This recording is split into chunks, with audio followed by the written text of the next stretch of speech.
नमस्कार बच्चों, आपके द्वितीय प्रश्न पत्र में निबंध चयनिका पुस्तक का आज अंतिम निबंध हम लोग पढ़ने जा रहे हैं। डॉक्टर कन्हैयालाल सहल का साहित्य मूल्यांकन के नए मान। बच्चों, किसी भी निबंध की समीक्षा दो आधारों पर होती है, एक निबंध के स्तर पर और एक निबंधकार के स्तर पर। परीक्षा में भी इसी दृष्टि से प्रश्न आते हैं। निबंधकार के बारे में पूछा जाता है, उसके निबंध संग्रहों के बारे में बात की जाती है और इसके साथ साथ निबंध से भी आलोचनात्मक प्रश्न पूछे जाते हैं। और आपकी जो ये पुस्तक है निबंध चयनिका, इसकी जब आप भूमिका देखेंगे तो उसमें भी परिचय रूप में इसी तरह से विवरण दिया गया है। और यह जो पुस्तक है बच्चों, निबंध चयनिका, हमने जब इसके सारे निबंध पढ़े हैं तो आपने देखा होगा कि निबंध विकास की एक विहंगम झांकी हमें इसके माध्यम से दिखती है।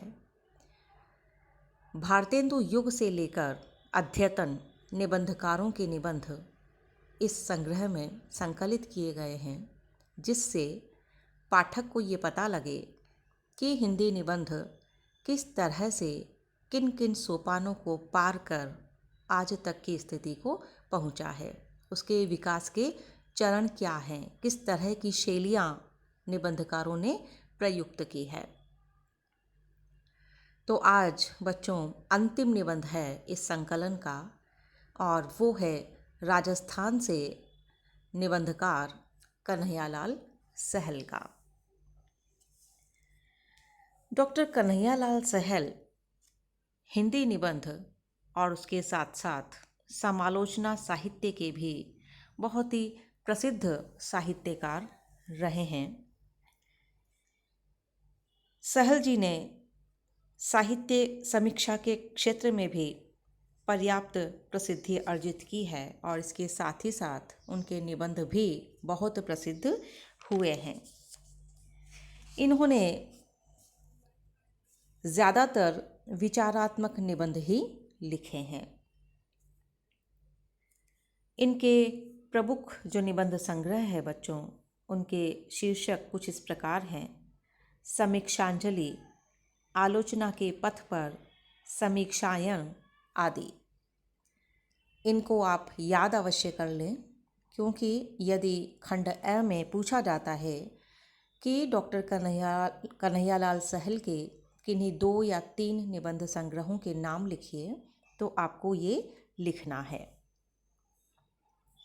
इन्होंने बहुत सारी आलोचनात्मक पुस्तकें भी लिखी हैं, जैसे कामायनी, साकेत, कुरुक्षेत्र आदि। इन महाकाव्यों पर इन्होंने आलोचनाएं लिखी हैं और इनसे पता लगता है कि इनका आलोचना का स्तर भी बड़ा ही उत्कृष्ट है।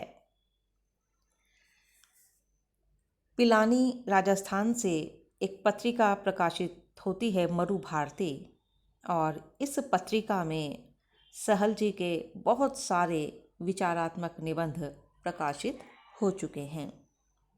और चूंकि राजस्थान के रहने वाले हैं, इसलिए राजस्थानी साहित्य, कला एवं संस्कृति से संबंधित विषय आपको बहुत अधिक प्रिय है और ज़्यादातर जो विषय है वो राजस्थान से संबंधित है।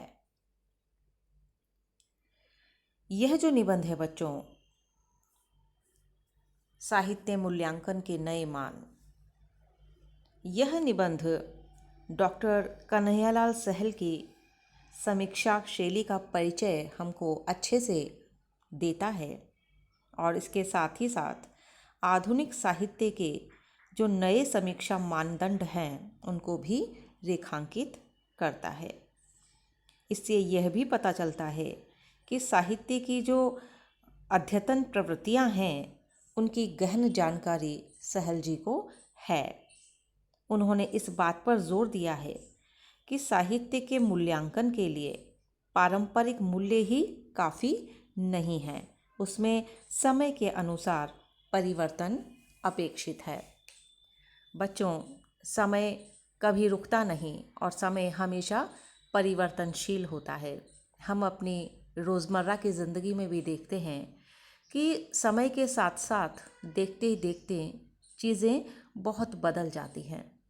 और साहित्य में भी चूँकि जीवन ही प्रतिबिंबित होता है, इसीलिए वहाँ पर भी भाव, विचार और अभिव्यक्ति की शैलियों में बहुत अंतर आ जाता है।